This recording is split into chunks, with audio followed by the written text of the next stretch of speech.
நீ பேரழகில் போர் நடத்தி என்னை வென்றாய்.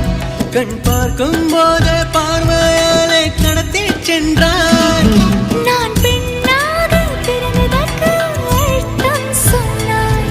முன்னறியாத வெட்கங்கள் நீயே தந்தாய். என் உலகம் தனிமை காடு, நீ வந்தாய் பூக்களோடு. இனி தொடரும் கனவுகளோடு.